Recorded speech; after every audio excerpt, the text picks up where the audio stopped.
The son of a president, he went to Yale and Harvard Business School.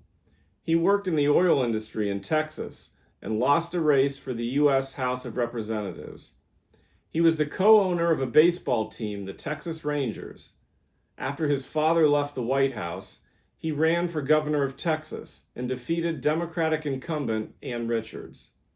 He received the Republican presidential nomination, and the outcome of his race against Vice President Al Gore was unknown for weeks while a recount of the vote was undertaken in Florida. He was declared the victor and won again 4 years later. He planned an administration largely focused on domestic issues, including tax cuts and education reform. But the September 11th terrorist attacks altered the course of his presidency. He oversaw wars in Afghanistan and Iraq, which lasted beyond the end of his term in office. He also faced domestic problems in his second term, including Hurricane Katrina and the economic crisis which led to the Great Recession. He retired to Texas and has largely stayed out of the public discourse, writing books about his decisions as president, his father's life, and his paintings of military veterans. He is our nation's 43rd chief executive, George W. Bush.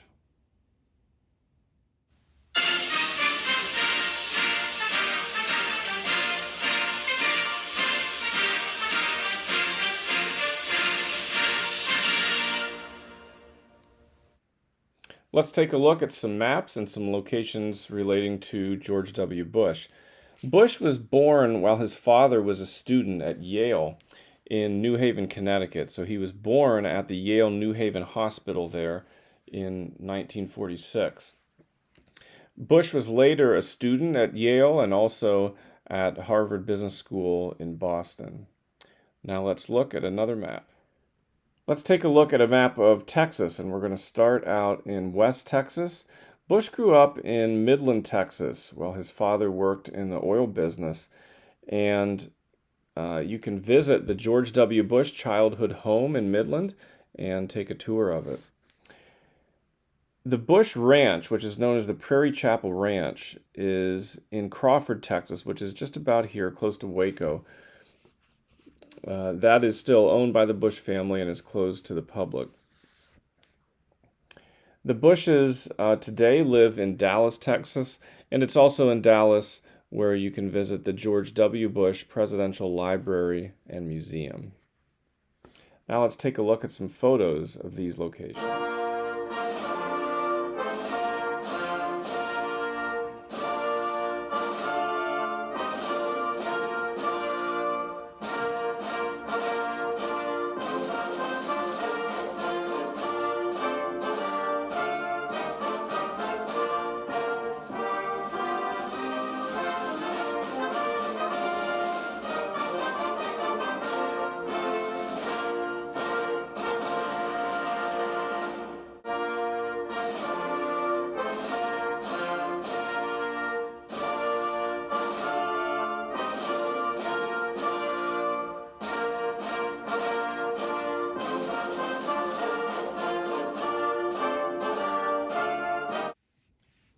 Now let's take a look at some books in my library relating to George W. Bush.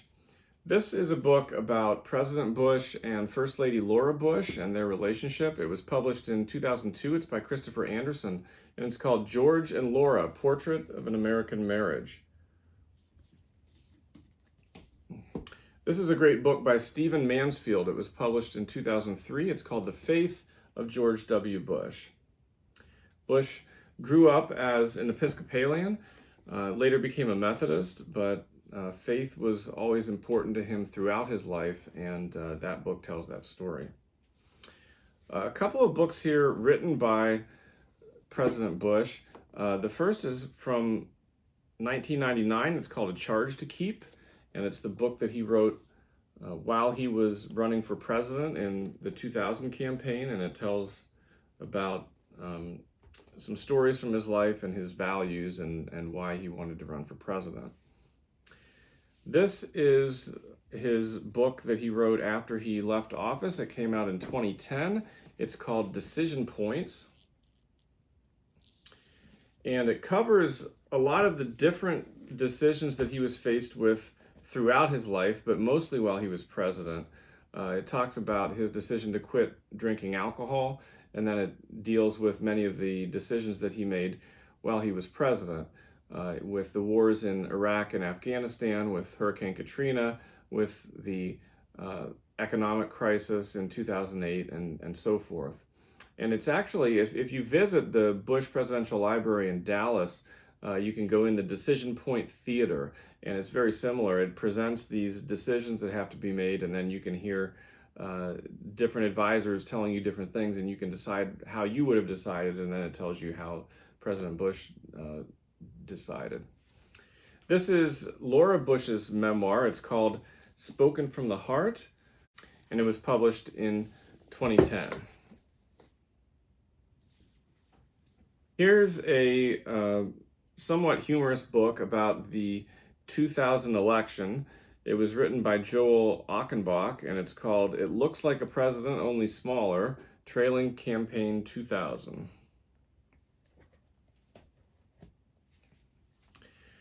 Well, the Bush presidency, of course, was upended by the terrorist attacks of September 11th, 2001. And this book presents a collection of newspaper front pages from that day or from the next day, from all across the country and around the world.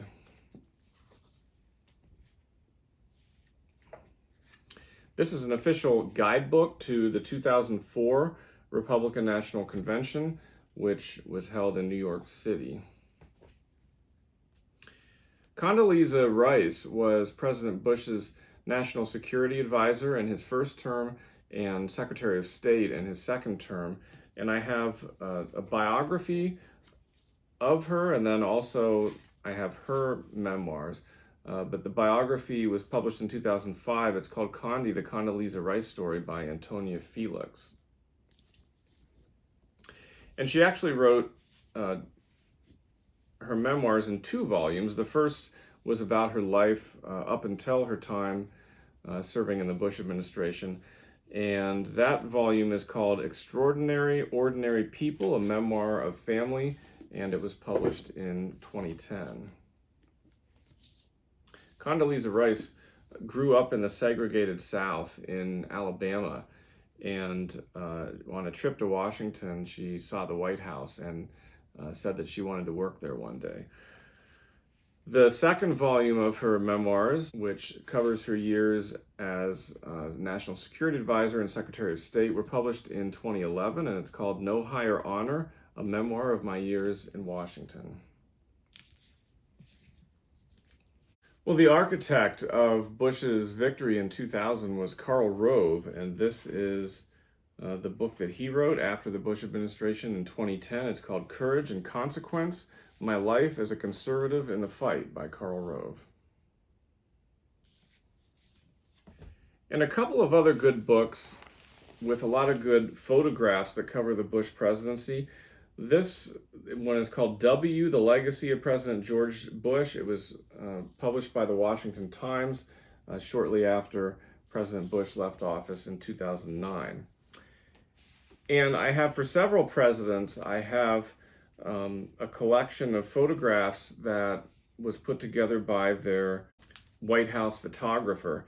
And in Bush's case, this was published in 2013. It's called Front Row Seat, a Photographic Portrait of the Presidency of George W. Bush. And it has a lot of really great photographs in it from throughout Bush's presidency.